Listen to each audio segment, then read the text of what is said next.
शादी नहीं होगी, ये नहीं होगा, वो नहीं होगा, बोली जा रही हैं आप काला गोरा। Dude, you are not beautiful. Like, look at you. You are a piece of shit. Like, those words hurt.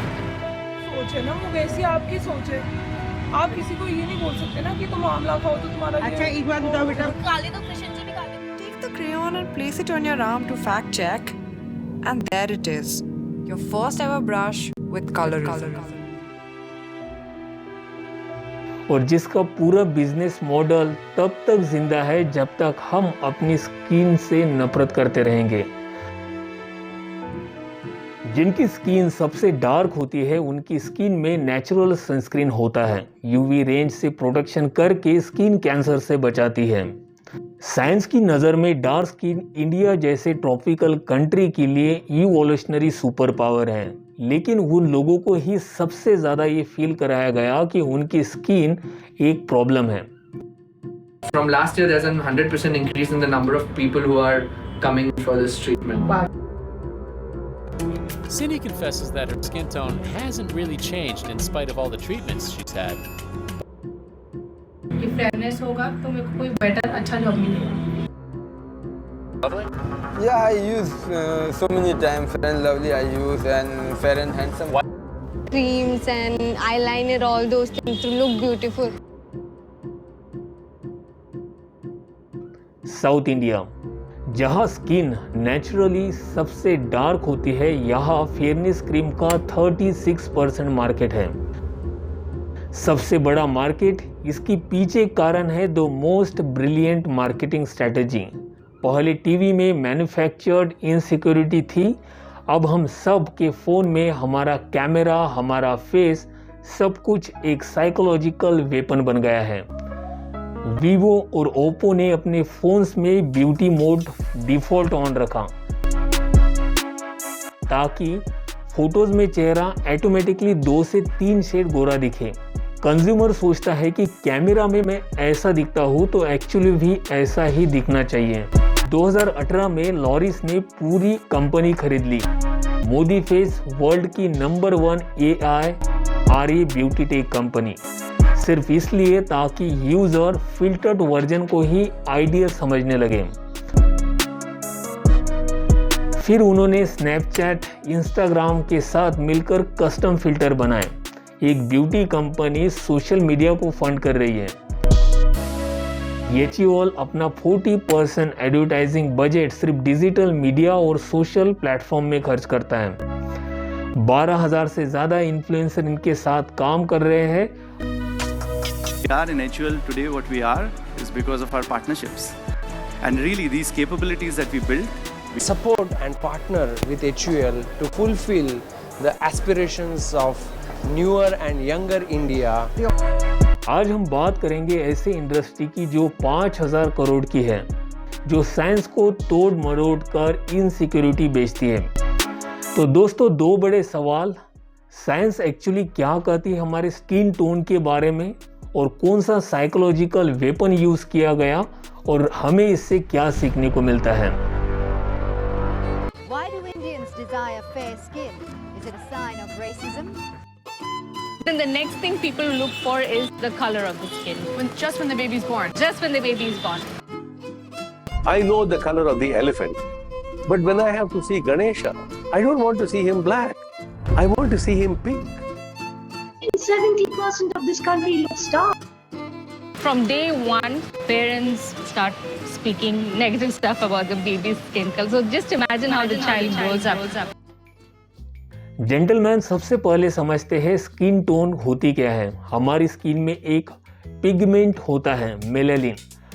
मेलासोनाइड नाम की सेल्स इसे बनाती है। जितना ज़्यादा मेलेनिन उतना डार्क स्किन, जितना कम मेलेनिन उतनी फेयर स्किन। और सबसे इम्पोर्टेंट बात यह है कि ये सब हमारे डीएनए में ही लिखा होता है। जो स्पेसिफिक जीन्स जैसे MC1R और SLC24A5 ये डिज़ाइन करते हैं हमारी स्किन टोन। ये जीन्स हमारे पेरेंट्स से ही हमें आते हैं। इन्हें कोई क्रीम नहीं बदल सकता, कोई लोशन नहीं, और कोई भी लेज़र लाइव प्रिडिक्शन फार्मूला नहीं है। जेंटलमैन, 3 लाख साल पहले जब इंसान अफ्रीका में थे, डार्क स्किन एक इवोल्यूशनरी गिफ्ट थी। Natural UV shield skin cancer से प्रोटेक्शन करती थी, लेकिन जैसे जैसे इंसान यूरोप कोल्ड कंट्रीज में गया वहाँ एक नया प्रॉब्लम आया, विटामिन डी। हमारी स्किन विटामिन डी बनाती है सनलाइट की यूवीबी रेंज से, लेकिन डार्क स्किन में मेलानिन इतना ज़्यादा होता है कि यूवीबी रेंज को पहले ही ऑब्जर्व कर लेता है। इसलिए गोरों को सिर्फ 10 से 15 मिनट की धूप चाहिए विटामिन डी बनाने के लिए, और सांवले लोगों को 45 से 1 घंटा। कोल्ड कंट्रीज में धूप ऑलरेडी कम होती है, और अगर स्किन डार्क भी हो तो विटामिन डी की कमी गारंटेड थी। इसलिए वहाँ के लोगों की स्किन इवोल्यूशनरी फेयर होती गई ताकि कम धूप में भी उनका काम चल सके। अब आपके मन में एक सवाल होगा कि भाई मैं सांवला हूँ, लेकिन जब मैं ऑफिस में एसी में बैठता हूँ कुछ दिनों बाद चेहरा थोड़ा निखरने लगता है, ये क्या है? इसका रीज़न सिंपल है, एसी ऑफिस में आपकी बॉडी धूप से बचने के लिए एक्स्ट्रा मेलानिन प्रोड्यूस नहीं कर रही होती, स्किन थोड़ी लाइटर दिखने लगती है, लेकिन साथ में आपकी बॉडी में एक और प्रॉब्लम होती है, विटामिन डी। और ये सिर्फ आपकी प्रॉब्लम नहीं है, ये इंडिया का क्राइसिस है। अर्बन एरियाज में 71% रेसिडेंट्स विटामिन डी डिफिशिएंट है। Around 490 million individuals in India alone. In a sun-soaked nation, why are Indians silently deficient in vitamin D? जो आजकल के बच्चों में तेजी से बढ़ रही है, विटामिन डी की कमी। क्या मेट्रो सिटीज में ऑफिस जाने वाले लोग वीकेंड में 15 मिनट से भी कम डायरेक्ट धूप लेते हैं। आईटी सेक्टर का हाल और भी बुरा है। आईटी सेक्टर में 83% एम्प्लॉइज विटामिन डी डिफिशिएंट हैं। तो दोस्तों क्लियरली समझ लो, डार्क स्किन कोई कर्स नहीं थी, इंडिया की जियोग्राफी के लिए परफेक्टली ऑप्टिमाइज थी। गोरी स्किन कोई सुपीरियोरिटी नहीं थी, यूरोप की जियोग्राफी के लिए परफेक्ट ऑप्टिमाइज थी। कोई भी स्किन टोन बेटर नहीं है, दोनों अपने जियोग्राफी के लिए परफेक्टली डिजाइन है। प्रॉब्लम तो तब आई जब कंपनीज ने इसे पूरे बायोलॉजिकल रियलिटी को एक सोशल हायरार्की में कन्वर्ट कर दिया। गोरा सुपीरियर है और सांवला inferior. Is wanting to be fair about personal freedom or is it about gross racism? 1975 में इंडिया में कोई फेयरनेस क्रीम नहीं था। एचयूएल के डॉक्टर वसंत भट्ट नाइसिनामाइड रिसर्च को एक प्रोडक्ट में कन्वर्ट कर दिया, फेयर एंड लवली। लेकिन प्रोडक्ट बनाना इजी था, असली चैलेंज था एक ऐसा प्रॉब्लम क्रिएट करना जो एग्जिट ही नहीं करता था। तो उन्होंने टीवी का यूज किया, एड्स में एक स्टोरी दिखाई। एक The scripts used to be standard and very weird. Like it was always about you can't get a job unless you're fair. Yeah. You can't get married unless you're fair. The next time she's used fair and lovely, another boy comes to see the girl and marries her. उन्होंने cream कभी बेची ही नहीं, उन्होंने एक casual link create की। सांवला fail है और गोरा सक्सेस है। एक बार ये लिंक कंज्यूमर के दिमाग में बैठ गई, डिमांड ऑटोमेटिकली क्रिएट होना शुरू हो गई, क्योंकि उन्होंने खुद को प्रॉब्लम समझना शुरू कर दिया था।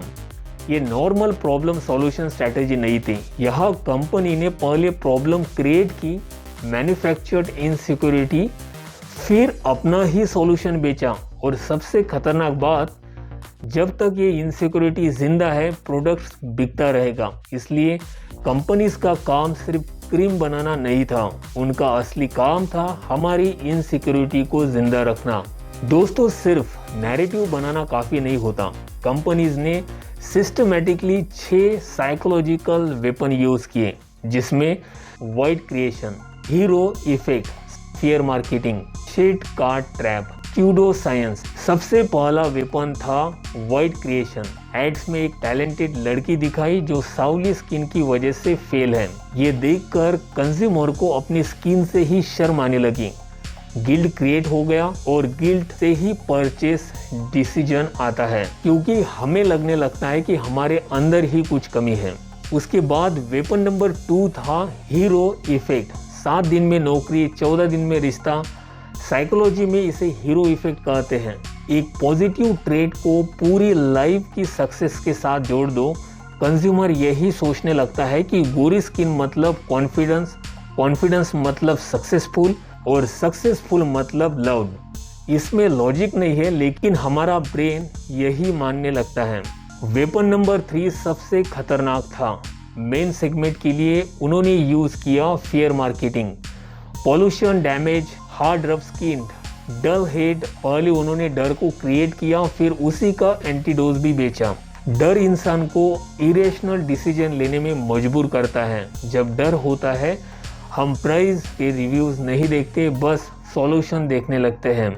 और इसी में यूज किया उन्होंने weapon number 4 shade card trap, जिसमें हम न चाहते हुए भी खुद को ग्रेड करना शुरू कर दिया। क्रीम के पैक के पीछे 1 से लेके 6 शेड का एक स्केल होता है। जब हम अपना नंबर ढूंढते हैं, जिसकी वजह से हमें बार बार क्रीम खरीदनी पड़ती है, ये रिपीट परचेस का राज था।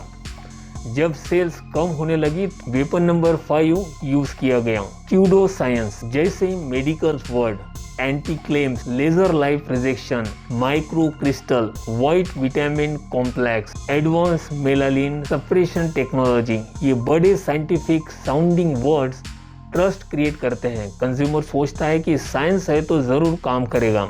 अगर जियोग्राफी की बात करें तो सबसे बड़ा मार्केट साउथ इंडिया है, जहां लगभग 36% मार्केट मौजूद है। उसके बाद नॉर्थ इंडिया आता है, खास करके पंजाब, हरियाणा, जहां मार्केट 23% से 39% के बीच है।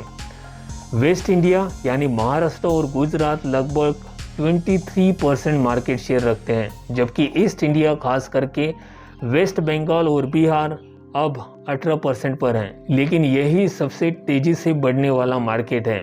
और एक शॉकिंग फैक्ट ये है कि पूरे स्किन केयर मार्केट का 25% हिस्सा सिर्फ फेयरनेस क्रीम का है।